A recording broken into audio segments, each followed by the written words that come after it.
Assalamualaikum warahmatullahi taala wabarakatuh. Bismillahirrahmanirrahim. Innal hamdalillah nahmaduhu wa nasta'inuhu wa nastaghfiruhu wa na'udzu billahi min shururi anfusina wa min sayyiati a'malina. May yahdihillahu fala mudilla lahu wa may yudlil fala hadiyalah wa asyhadu an la ilaha illallah wahdahu la syarikalah wa asyhadu anna Muhammadan abduhu wa rasuluh. Qalu rabbi shrah li sadri wa yassir li amri wa hlul 'uqdatam min lisani yafqahu qawli au kama qol la ilma lana illa ma 'allamtana innaka antal alimul hakim. Teman-teman mahasiswa studi Islam interdisipliner, semoga kita tetap dalam keadaan sehat walafiat. Saya di sini akan menyebarkan beberapa tentang perbandingan mazhab atau yang dikenal sebagai mazhabul arba'ah, yang mana kita meyakini bahwasanya di Indonesia sendiri beberapa disiplin ilmu itu terbagi menjadi beberapa metode. Pertama tentang akidah, kedua tentang fikih, ketiga tentang tasawuf, terus keempat itu tentang ilmu-ilmu yang lainnya. Hanya saja saya di sini fokus menjelaskan tentang imam fikih yang biasanya dianut oleh Ahlus Sunnah wal Jamaah, yaitu ada 4 golongan mazhab yang menjadi rujukan Ahlus Sunnah wal Jamaah. Pertama kita kenal sebagai orang pertama ataupun ulama pertama yang mengobrak-abrik tentang Al-Quran, Sunnah, Hadis, qaulus sahabat, itu kita kenal sebagai Imam Abu Hanifah. Jadi beliau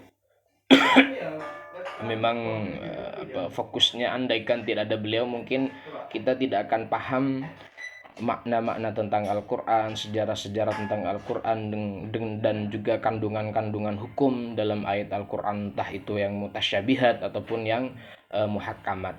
Kemudian setelah beliau wafat, terus diganti yang namanya Malik, Imam Malik bin Anas. Artinya beliau dikenal sebagai ahli hadis. Bahkan di kehidupan beliau ini mempunyai santri yang kita kenal itu dalam kemajuan peradaban Islam.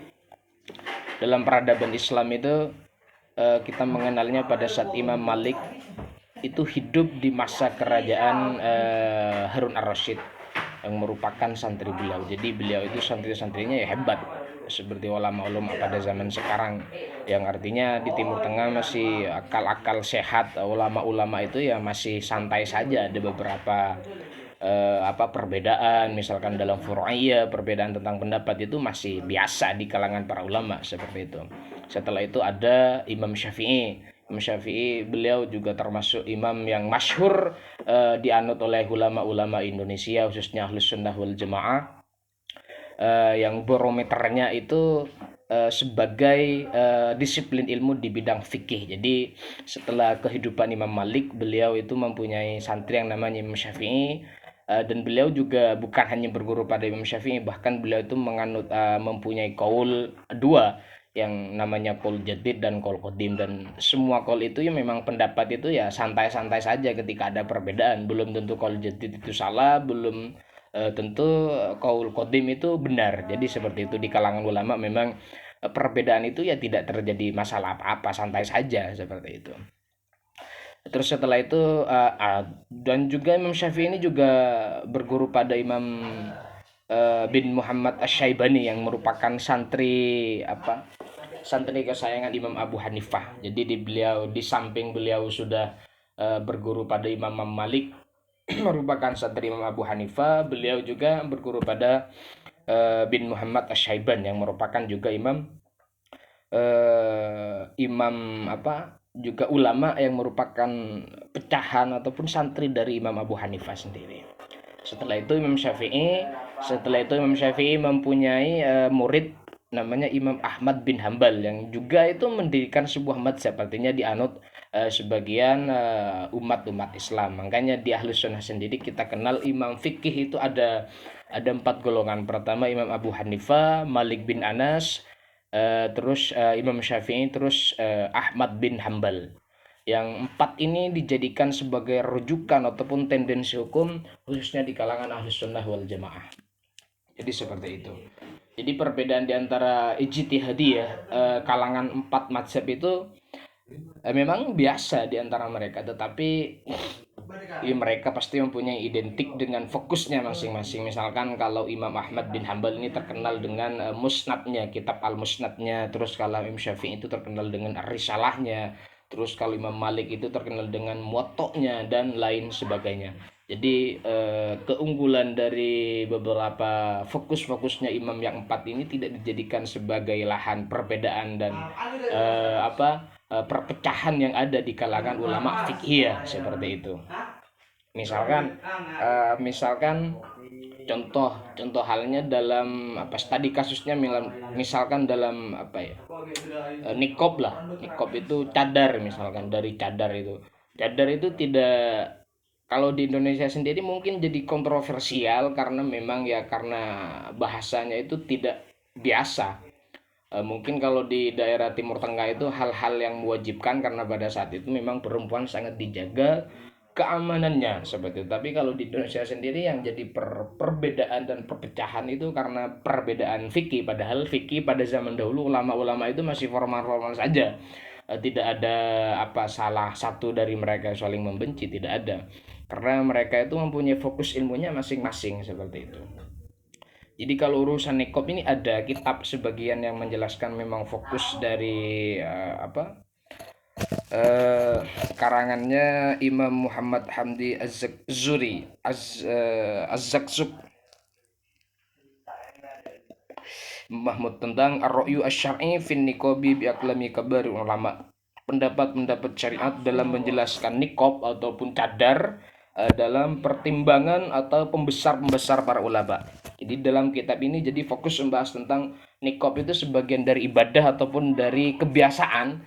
Nah, maka di kitab ini sangat jelas sekali beberapa perbedaannya, ini termasuk kebiasaan ataupun ibadah itu sangat dijelaskan secara detail. Misalkan kalau di halaman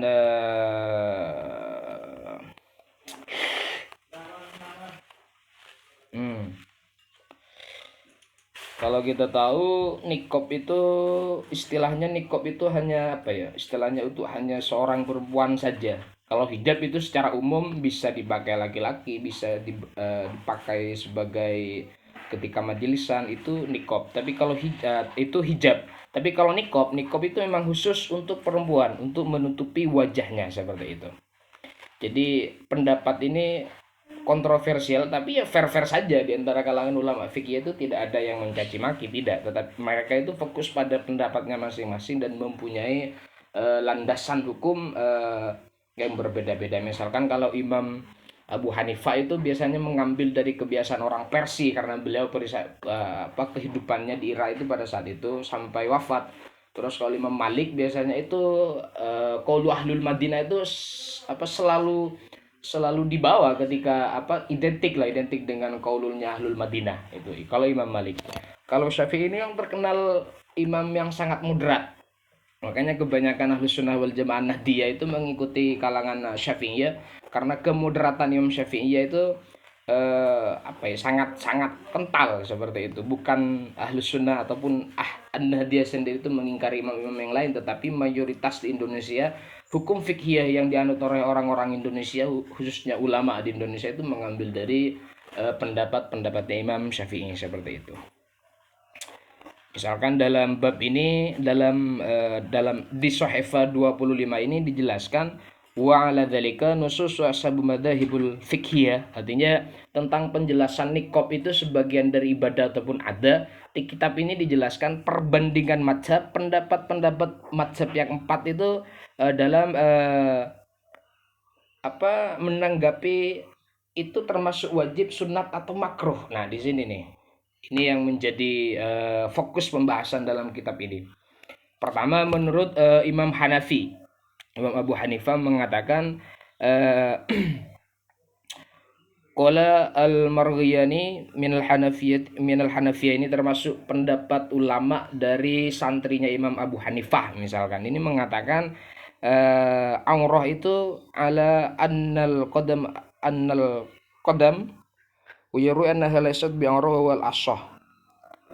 Ini menurut Imam Abu Hanifah, wa badanul hurrah kulluhu aurah illa wajhiha wa kaffaiha. Imam Abu Hanifah mengatakan aurah seorang perempuan itu selain wajah dan juga telapak tangan, seperti itu. Maka pada saat ketika hal itu dilontarkan oleh mazhab Hanifah, itu tidak mewajibkan tentang adanya niqab, artinya adanya cadar, seperti itu. Terus kalau kita perjelas lagi ke bawah, ini sebenarnya banyak, mungkin waktunya tidak memungkinkan untuk dijelaskan. Terus dari kalangan Malikiyah mengatakan wajami'ul mar'ati auratun illa wajhiha wa kaffaiha. Semua wanita auratnya semua perempuan itu semuanya badannya kecuali wajah dan telapak tangannya, seperti itu. Terus disusul dengan pendapatnya Imam Syafi'i mengatakan amal hurra fajami'u badaniha auratun illal wajhi wa kaffaini. Mayoritas pendapat ittifaq jumhuriyah itu mengatakan memang selain pendapat itu memang jelas mengatakan semua aurat itu, semua badannya itu aurat kecuali telapak tangan dan wajah, seperti itu. Maka ini yang paling nyeleneh, pendapat Imam Ahmad bin Hambal ini mengatakan bahwasanya ketika aurat itu menjadi bukan kebiasaan, artinya sebuah minal guluwi, termasuk dari sikap yang keterlaluan, artinya kebiasaan yang tidak menjadi kebiasaan di negara itu, bahkan ini menjadi makruh, seperti itu. Ini kehebatan kita atau hasanah keilmuan kita mencari beberapa redaksi tidak saling menyalahkan. Kalau menurut imam ini seperti ini, imam itu seperti itu.